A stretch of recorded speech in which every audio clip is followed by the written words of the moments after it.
Hello बच्चों, कैसे हैं आप? क्या हालचाल आपके?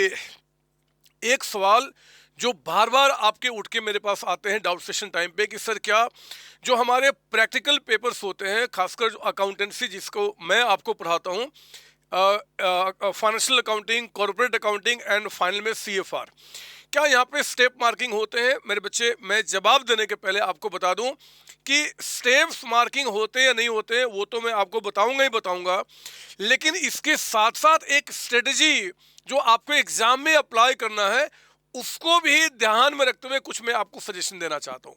मैं चाहूंगा कि आप उसको एग्जाम में जरूर अप्लाई कीजिए। आपका सवाल कि क्या स्टेप मार्किंग होते हैं सीए में, इंटर फाइनल में, तो सुनिए ध्यान से।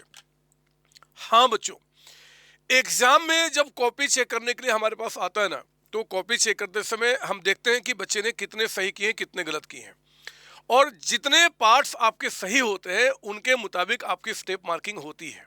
लेकिन जैसा कि मैंने कहा था कि स्टेप मार्किंग होती है नहीं होती है, इससे बड़ा सवाल है कि एग्जाम में हम मैक्सिमम मार्क्स कैसे इंश्योर करें, क्योंकि स्टेप मार्किंग की बात करना भी आप चाहते हैं कि कहीं मान लो थोड़ा सा गलत हुआ, बाकी सही हुआ, तो बाकी में तो मार्क्स मिल जाएंगे ना, तो हम पास हो जाएंगे, मतलब पास होना आपका मोटिव है। तो बहुत ध्यान से मेरी बात सुनिए। हमेशा एग्जाम में आपको जो कोशिश करना चाहिए वो कोशिश है कि जिन क्वेश्चंस को आप पहले से अच्छी तरीके से जानते हैं, जिन क्वेश्चन पे अच्छा आपका कमांड है, जो आपको इजी क्वेश्चन लग रहा है क्योंकि आप उसको जानते हैं, उसको आराम से सॉल्व कर जाएंगे, पहले उन क्वेश्चन को एग्जाम में सॉल्व कीजिए, पहले उन क्वेश्चन को सॉल्व कीजिए, और जिन क्वेश्चंस में आपको लगता है कि स्टेप मार्किंग होती है कि नहीं होती है उनको बाद में सॉल्व कीजिए।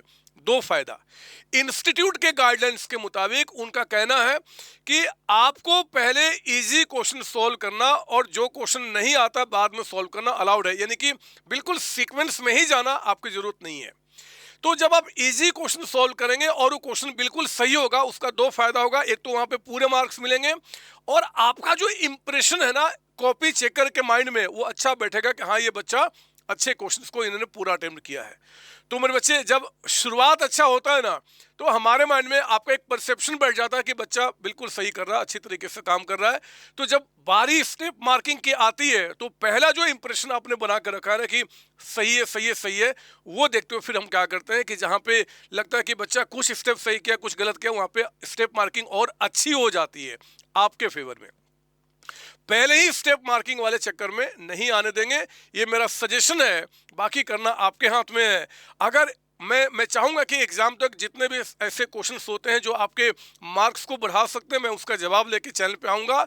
अगर कोई और भी सवाल आपके दिमाग में उठता है मेरे बच्चे, तो आप जरूर इस वीडियो के कमेंट सेक्शन में आप अपने कमेंट को लिखें, और जो स्टेप मार्किंग की बात कर रहे हैं उस पर आपका व्यूज क्या है वो भी शेयर करना चाहते हैं वो भी जरूर लिखें। और हाँ, बहुत सारे ऐसे लोग हैं, ऐसे दोस्त आपके हैं जो अपनी कॉपी दिखाएंगे, चाहे कुछ दिखाएंगे कि यार देखो हमें तो स्टेप मार्किंग नहीं मिला, तो आप उनको इग्नोर करना, क्योंकि कई रीजंस होते हैं, बहुत सारी बातें होती हैं, लेकिन 99% केस में आपको अच्छे स्टेप मार्किंग में मार्क्स मिलते हैं। 1% कीपिंग इन एक्सेप्शन। वो एक्सेप्शन क्या है आपको क्या जानना, एग्जाम में आपको बेहतर परफॉर्म करना है। आप सबको all the best. Thank you बच्चों, थैंक यू। मिलता हूँ नेक्स्ट वीडियो में कुछ और आपके सवाल का जवाब लेकर। All the best. प्यार से एग्जाम दीजिए, अच्छे से एग्जाम दीजिए, पास होइए, अगले ग्रुप में जाइए और एंजॉय कीजिए अपने टाइम को। All the best, thank you.